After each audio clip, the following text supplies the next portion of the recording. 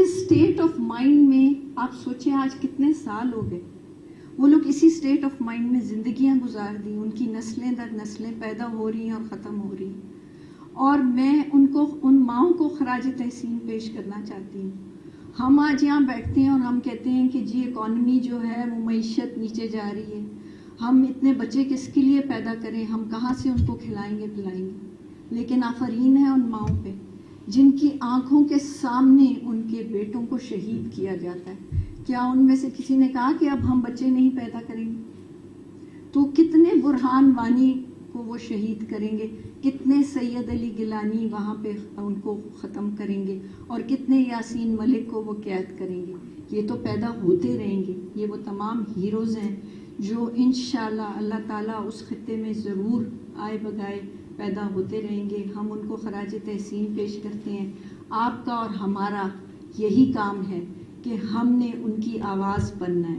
جو بھی طریقہ کار ہے، جو ماڈرن آج کے ذرائع ہیں، ہم نے ان کے ذریعے ان کی آواز بن کر پوری دنیا کو یہ بتانا ہے، پوری دنیا کے جتنے بھی یونائٹڈ نیشنز ہیں، ادارے ہیں جو سو کالڈ پیس کے لیے بنائے گئے تھے، دنیا میں امن امان لانے کے لیے، ہم نے ان کے کانوں کو، ان کے دروازوں کو جھنجھوڑنا ہے اور ان کو بار بار ان پہ دستک دینی ہے کہ ہم نے کشمیر کے لیے، آزادی کے لیے ہم نے ہمیشہ بات کرنی ہے۔ اور جو یونائٹڈ نیشن کی ریزولوشنز ہیں، آپ ان کو پڑھیں، ان کو دیکھیں کہ اس میں لکھا ہوا کیا ہوا، کس طرح 1951 میں انڈیا نے اپنی مکرو چالیں جو آج دن تک انہوں نے ختم نہیں کی، اور 5 اگست کو بھی انہوں نے ایبروکیٹ کر دیا۔ آرٹیکل 370 اور 335 ہے کیا؟ یہ انڈیا نے خود لاگو کیا تھا، کیونکہ یونائٹڈ نیشن سیکیورٹی کاؤنسل نے ان کو چیلنج کیا تھا۔ ایک پارٹی کے ذریعے انہوں نے ریزولوشن پاس کی تھی کہ ریاست جو ہے کشمیر کی وہ انڈیا کے ساتھ ملا دی گئی۔ تو یہ وہ تمام فیکٹس اینڈ فگرز ہیں جو آپ لوگوں کو معلوم ہونے چاہیے۔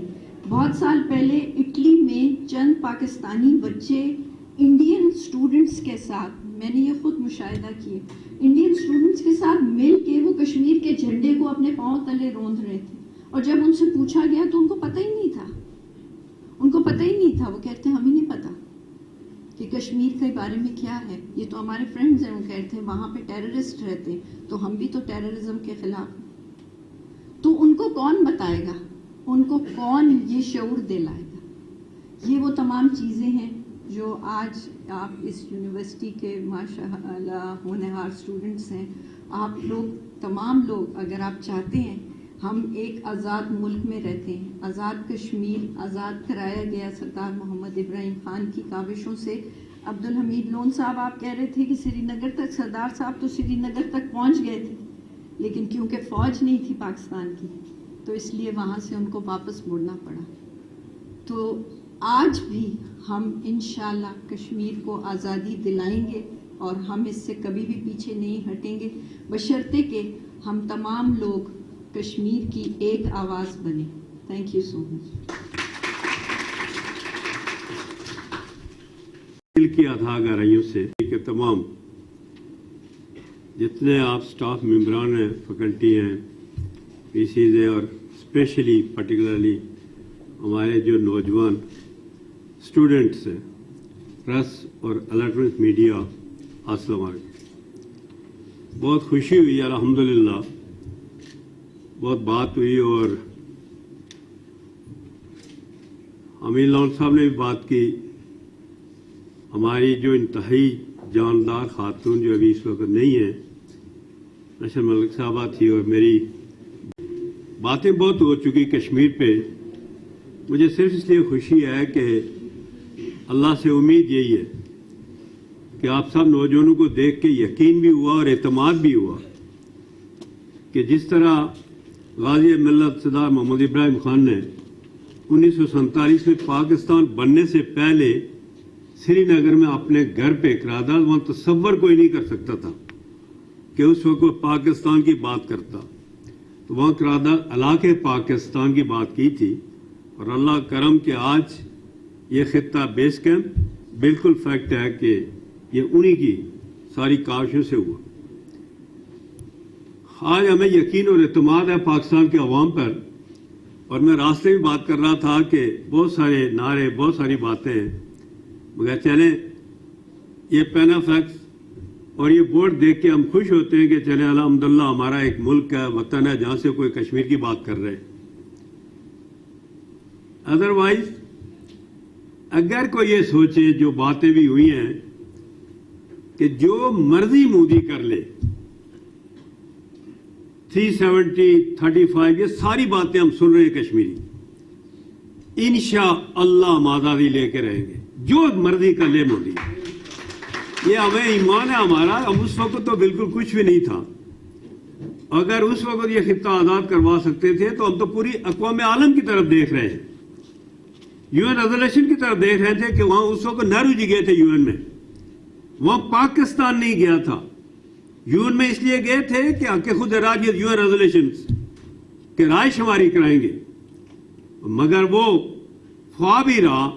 اور آج پوری دنیا، جس دنیا میں جس کارنر پر جائیں گے تو وہاں باتیں ہو رہی ہیں انسانیت کی، حقوق کی باتیں ہو رہی ہیں، مگر کشمیر کے بارے میں کوئی نہیں سوچ رہا کہ کشمیر میں کیا ہو رہا ہے. جتنا مشکل وقت، جتنا ظلم اور جو حالات کشمیر میں ہیں، تو یہ بات فیکٹ ہے انشاءاللہ کہ ہم اس وقت، جیسے نوری نے کہا، اس وقت تو ہمیں کچھ دنیا ہی نہیں دیکھی تھی تو ہم اس وقت ہی نہیں ڈرے. آج تو اللہ کا کرم ہے کہ ہمیں اعتماد ہے، پاکستان پہ اعتماد ہے، اوورسیز پاکستانی کشمیریوں پہ اعتماد ہے، آپ پر اعتماد ہے، پاک فوج پر ہے.